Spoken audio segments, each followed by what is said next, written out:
you know, umaraw-araw din ng konti. Kaya medyo nakagawa-gawa tayo ngayon. So yun, ipapakita ko sa inyo ngayon. Bagong invention. Joke lang. So flex ko lang yung ating belt sander. Frankenstein 2.0.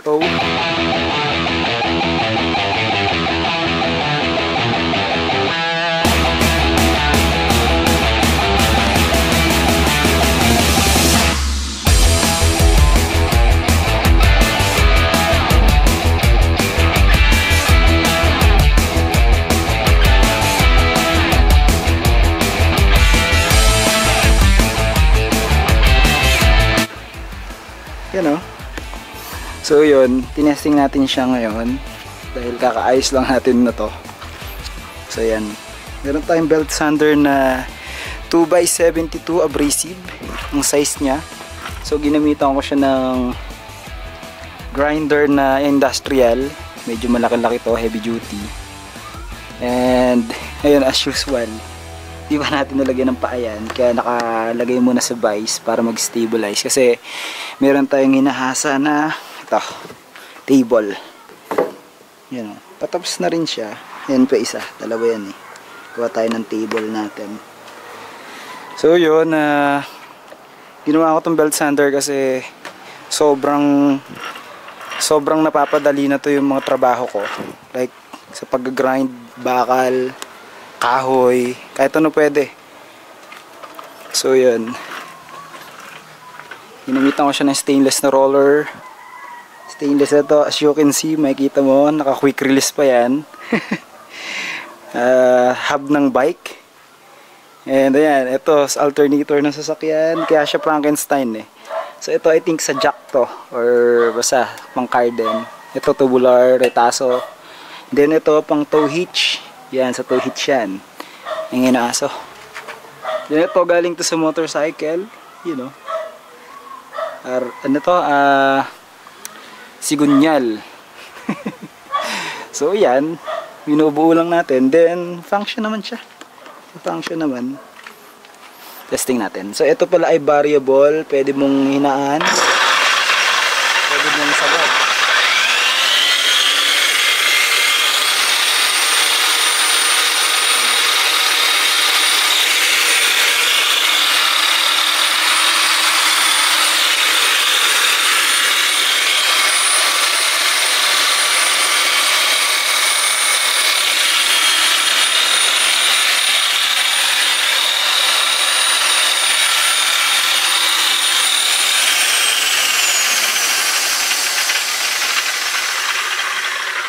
So yun, so far, nagagamit natin. Makikita nyo yung pinakalihan niya. Ayan.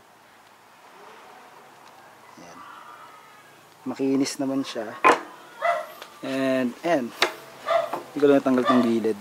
Ayan. Pero kung makikita nyo, sobrang kinis niyan. Ayan o. Maganda din. Ito ay 36 grit, kaya medyo magaswang pa ng konti. Pero kung makakabili ako ng 2x72 na at least 80 to 120, all goods na yan. Sarap nang gamitin. So pwede nyong gamitin yan sa knife making, sword, ganyan. Pwede siya pang talim. Testingin din natin mamaya sa bakal kasi may gulok ako dito. Ito tawa. Yan o, kalakalawang na yan o. Testingin natin dyan mamaya. So far yun, meron pa akong isang i-grind dito. Ayan, testing natin, pakita natin kung paano.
yun, ganun lang siya kadali.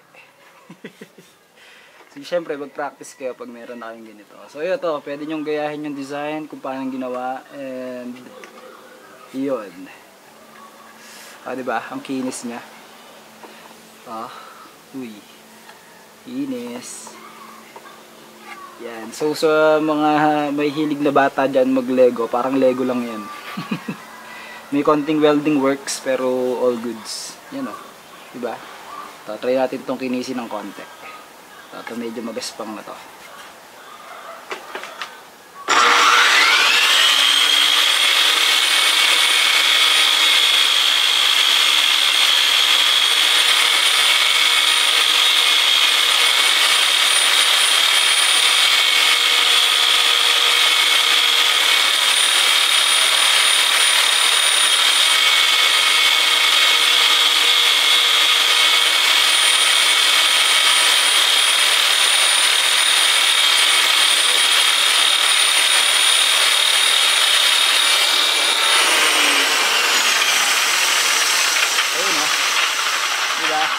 Saglit lang yan, hindi ko pa masyadong diniin.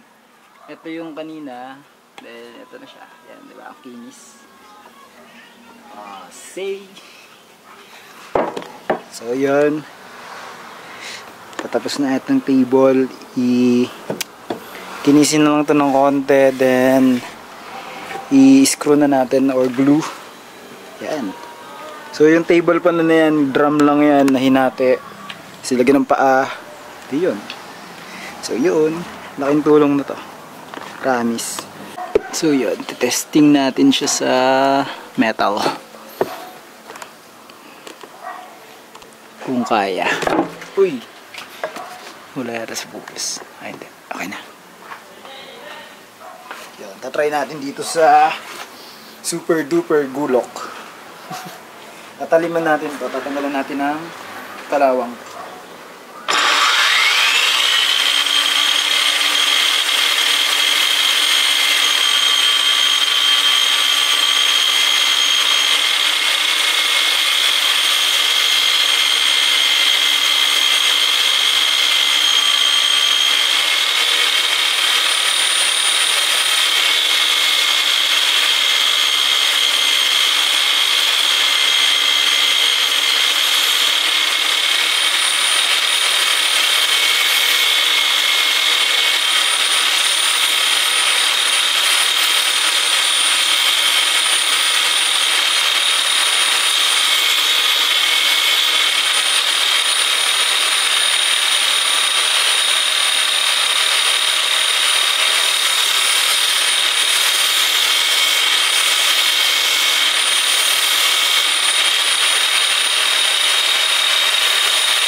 So yun, as you can see, diba? Pwede siya sa metal.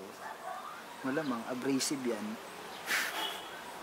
So yun, tumalem. So hindi natin to pwedeng sagarin ng talem dahil ito ay 36 grit. Kaya kung makikita nyo, magaspang pa siya.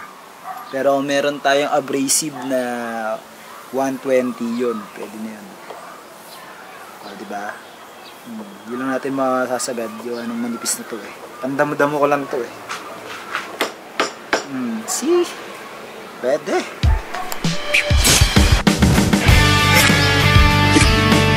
Mac of all trades.